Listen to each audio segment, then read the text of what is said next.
اعوذ باللہ من الشیطان الرجیم بسم اللہ الرحمن الرحیم۔ امام مالک نے بیان کیا، ان سے شریک بن عبداللہ بن ابی بکر نے ان کو حضرت انس رضی اللہ تعالیٰ عنہ نے بتلایا کہ ایک آدمی رسول کریم صلی اللہ علیہ وآلہ وسلم کی خدمت میں حاضر ہوا اور عرض کیا کہ جانور ہلاک ہو گئے اور راستے بند ہو گئے۔ آپ نے دعا کی اور ایک ہفتہ تک بارش ہوتی رہی۔ پھر ایک شخص آیا اور عرض کیا کہ بارش کی کثرت سے گھر گر گئے، راستے بند ہو گئے۔ چنانچہ آپ صلی اللہ علیہ وآلہ وسلم نے پھر کھڑے ہو کر دعا کی، اے اللہ بارش ٹیلوں، پہاڑیوں، وادیوں اور باغوں میں برسا۔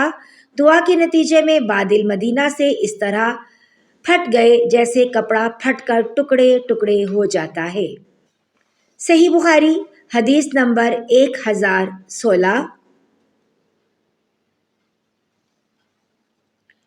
امام مالک نے بیان کیا، انہوں نے شریک بن عبداللہ کے واسطے سے بیان کیا، انہوں نے حضرت انس رضی اللہ تعالیٰ عنہ سے کہا کہ ایک شخص رسول اللہ صلی اللہ علیہ وآلہ وسلم کی خدمت میں حاضر ہوا، عرض کی یا رسول اللہ صلی اللہ علیہ وآلہ وسلم، مویشی ہلاک ہو گئے اور راستے بند ہو گئے۔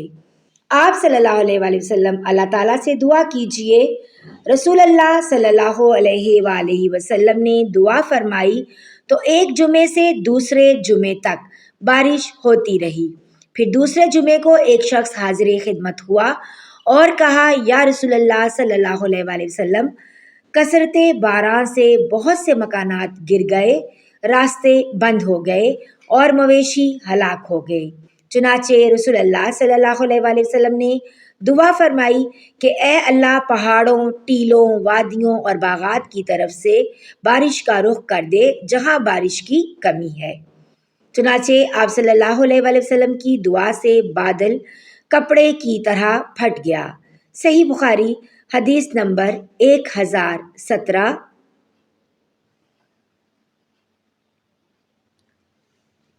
معافی بن عمران نے بیان کیا کہ ان سے امام اوزائی نے، ان سے اسحاق بن عبداللہ بن ابی طلحہ نے، ان سے انس بن مالک رضی اللہ تعالیٰ عنہ نے بیان کیا کہ ایک شخص نے نبی کریم صلی اللہ علیہ وآلہ وسلم سے قحط سے مال کی بربادی اور اہل و عیال کی بھوک کی شکایت کی۔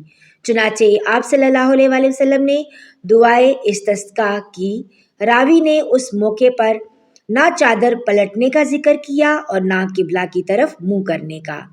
صحیح بخاری حدیث نمبر 1018۔ امام مالک نے شریک بن عبداللہ بن ابی نمر کے واسطے سے خبر دی اور انہیں انس بن مالک رضی اللہ تعالیٰ عنہ نے کہ ایک شخص رسول اللہ صلی اللہ علیہ وآلہ وسلم کی خدمت میں حاضر ہوا، عرض کیا یا رسول اللہ صلی اللہ علیہ وآلہ وسلم، قحط سے جانور ہلاک ہو گئے اور راستے بند، اللہ سے دعا کیجیے۔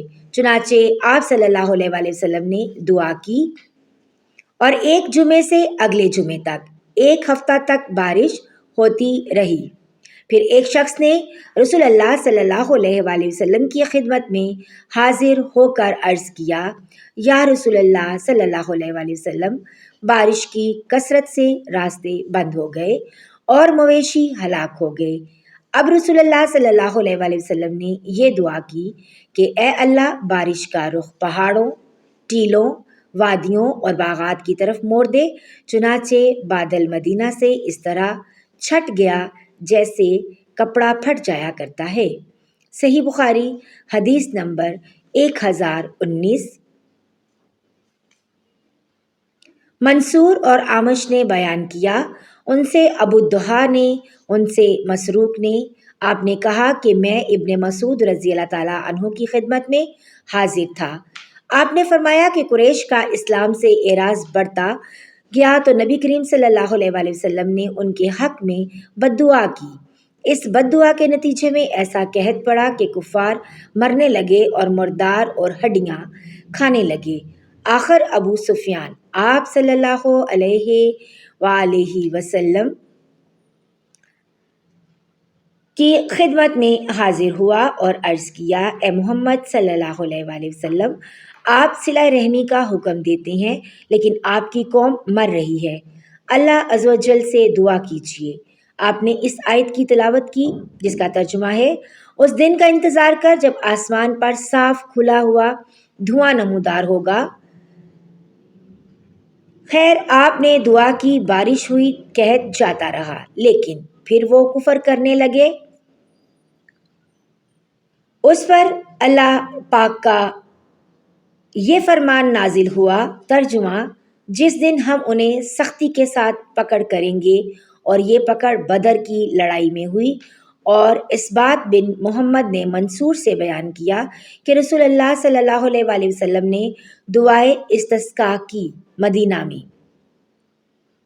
جس کے نتیجے میں خوب بارش ہوئی کہ 7 دن تک وہ برابر جاری رہی۔